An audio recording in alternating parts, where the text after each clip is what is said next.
Welcome. গ্রামের প্রাকৃতিক সৌন্দর্য দেখানোর জন্য আমার ব্লগে তোমাদের সকলকে স্বাগত।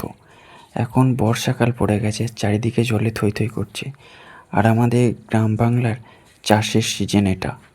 আমাদের পূর্ব বর্ধমান জেলাটাকে শস্য ভাণ্ডার বলা হয়, কারণ এখানের জমিতে কৃষকদের তৈরি ধান দেশে বিদেশে পৌঁছে যায়।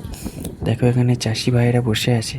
গ্রামের পরিবেশটা কিন্তু এই চাষবাসের সময় অন্য রকমভাবে সেজে ওঠে। আর আমিও চাষি ভাইদের পাশে কিছুক্ষণ বসলাম, কারণ আমিও চাষি, কি তাই না?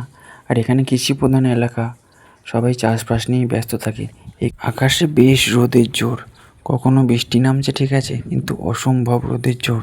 এই রোদকে উপেক্ষা করে কত কষ্ট করে মানুষ চাষবাস করছে। দেখো প্রকৃতির কি নিয়ম, ছোট ছোট চারা গাছগুলো ভেঙে সেগুলো বীজ জমিতে আবার নতুন করে রোপণ করা হয়।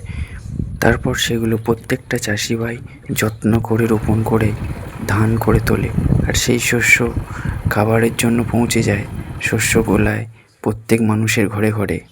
এই ধান রোপণ করার সময় একটা কৃষকের যে কি পরিশ্রম হয়, ধানগুলোকে যত্নে পালন করা, দেখভাল করা যে কতটা পরিশ্রমে, সেটা একজন কৃষকই জানে।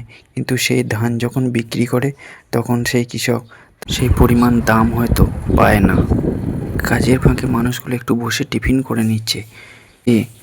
আমাদের এলাকায় আমাদের গ্রামীণ পরিবেশ তোমাদের কেমন লাগলো প্লিজ একটু কমেন্ট করে জানিও।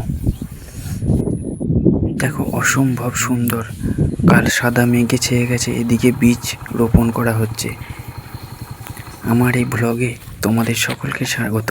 পরের ব্লগে দেখা হবে। টাটা, সকলে ভালো থেকো, সুস্থ থেকো।